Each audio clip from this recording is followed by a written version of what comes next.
bismillaahi raxmaani raxiim daawadayaal ku soo dhawaada qodobada ugu door qaroon warka warbaahinta codka gobolka Banaadir waxaana kamid ah ra'iisul wasaare Khayre oo isbitaalada ku booqday askar ku soo dhaawacantay iyagoo difaacayay qaranka siyaaxiyaha gudoomiyaha gobolka Banaadir oo ka qayb galay daawashada tartanka kubadda gacanta degmooyinka gobolka Banaadir oo ka socda garoonka Wish ee Kisluujino madaxweynaha Koonfur Galbeed oo la kulmay wafdi uu hogaaminayo madaxa hay'adda cuntada adduunka ee WFP ciidamada xoogga dalka oo howlgallo ka wada deegaanada Torotoro Mubarak iyo deegaano kale oo ka tirsan gobolka Shabeellaha Hoose iyo shirkii wada tashiga ee ka faa'iideysiga mashruuca taakuleynta isgaarsiinta oo Baydhabo lagu soo gabagabeeyay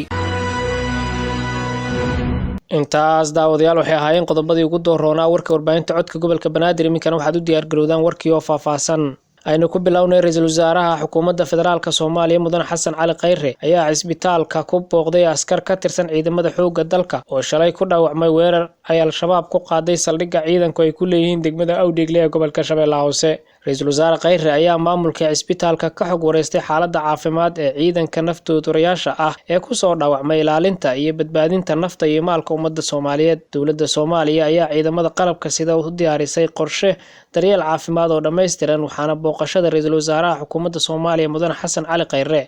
ay qayb ka tahay dadaalada lagula soconayo xaaladda caafimaad ee dhaawacyada isla markaana lagu dhiirigelinayo ciidamada qaranka oo dhan askarta isbitaalka ku jirta oo qaba dhaawacyo fudud ayaa ra'iisul wasaaraha uga mahad celiyay booqashada iyo dhiirigelinta waxayna ballan qaadeen in marka ay soo bogsadaan ay si dhaqso ah dib ugu laabanayaan furimaha dagaalka si ay uga qayb qaataan xoreynta dalka Mudane Xasan Cali Khayre ra'iisul wasaaraha xukuumadda Soomaaliya ayaa ciidanka soo dhaawacmay u rajeeyay inay si degdeg ah u bogsoodaan waxaana askartii ku shahiiday difaacidda qaranka Soomaaliyeed Allah uga rajeeyay in uu shahiidnimadooda Allah ka aqbalo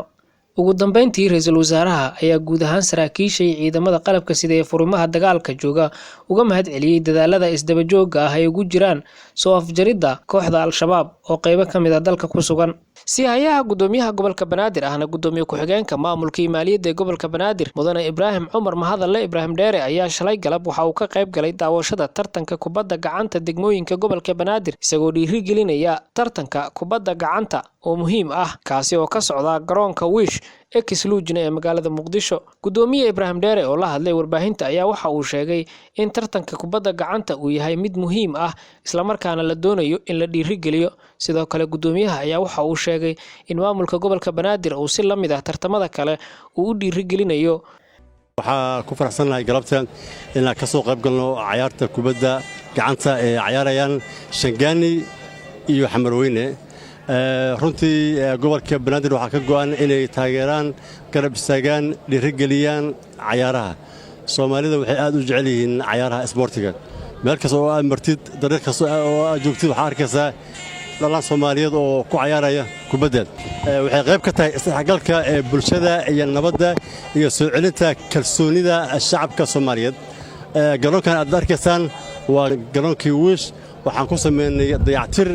waxa galay habsan oo keentay dhaawacii iyo dhimashadii iyo qaraxii ka dhacay gobolka Banaadir dayactirkan waxa ugu talagalnay inay ku ciyaaraan oo la siiyo chance ay ku ciyaaraan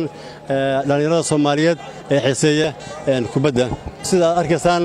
waa dhameystiran yahay garoonkii kaabayaashii loogu talagalay oo waa sameynay waxa gacanta ku haya gobolka Banaadir waxaana mar walba aan garab taaganahay in aan wax walba ay u baahan yihiin isboortigu aan garab taagno haddii artiin ciyaar amba ciyaartoy ciyaarayso waxay astaan u tahay nabadda marka taa waxa ku cadeena in Soomaaliya la gaaray waqtigii ay cagaheeda ay ku istaagi lahayd madaxweynaha dawlad goboleedka Koonfur Galbeed Soomaaliya Mudane Cabdicasiis Xasan Maxamed Laftagareen iyo qaar kamid ah golihiisa wasiirada ayaa maantay magaalada Baydhabo kula kulmay wafdi uu hogaaminayay madaxa hay'adda cuntada dunida ee WFP kulankan oo ujeedadiisu ahayd sidii qaramada midoobay gaar ahaan hay'adda cuntada dunida ay uga ogaan lahayd xaaladaha ka jira deegaanada Koonfur Galbeed ayaa waxa uu ka dhacay xarunta aqalka madaxtooyada ku meel gaarka ee magaalada Baydhabo kulanka intii uu socday waxa looga hadlay sidii hay'adda WFP ay u kordhin lahayd arrimaha gargaarka ay ka wado deegaanada Koonfur Galbeed Soomaaliya waxaana madaxa hay'adda WFP uu sheegay inay kordhin doonaan kaalmada bini'aadanimo ee ay ka wadaan gobolada Bay iyo Bakool iyo Shabeellaha Hoose madaxweynaha dawlad goboleedka Koonfur Galbeed Soomaaliya Mudane Cabdicasiis Xasan Maxamed Laftagareen ayaa u mahad celiyay madaxda hay'adda WFP waxa uuna ku dhiirigeliyay inay kordhiyaan sidii kaalmada bini'aadanimo oo ay ka wadaan koonfur galbeed ay u joogtayn lahaayeen. ciidamada xoogga dalka ayaa waxay howlgallo ka wadaan deegaanada Tooratooro, Mubaarak iyo deegaano kale oo ka tirsan gobolka Shabeellaha Hoose.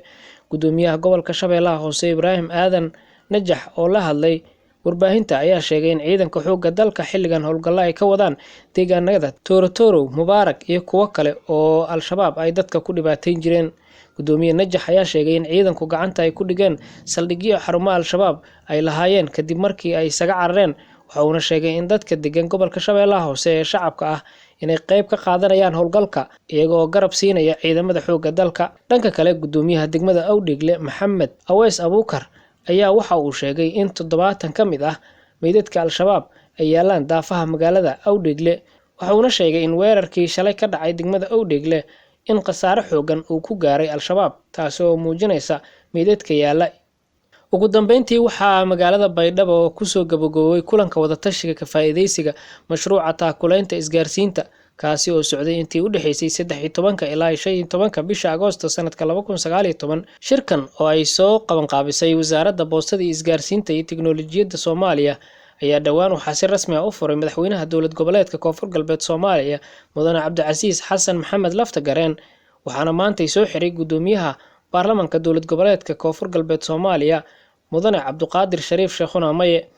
kulanka ayaa waxaa ka soo qayb galay wasiirka wasaaradda boostada iyo isgaarsiinta Mudane Injineer Cabdi Canshuur Xasan iyo wasiiru dowlaha wasaaradda boostada iyo isgaarsiinta Cabdullaahi Bila Nuur iyo wasiirro ka tirsan dowlad goboleedyada dalka. shirkan oo muddo 3 maalmood ka socday magaalada Baydhabo ayaa sidoo kale waxaa goobjoog ahaa agaasimayaal ka tirsan wasaaradaha boostada heer federaal iyo heer dowlad goboleed. ugu dambeyntii shirka ayaa waxaa laga soo saaray ilaa iyo 7 qodob kuwaasi oo muhiim u ahaa kulanka. guud ahaanna daawadayaal warkii idinkaga imaanaya warbaahinta codka gobolka Banaadir waa naga intaa.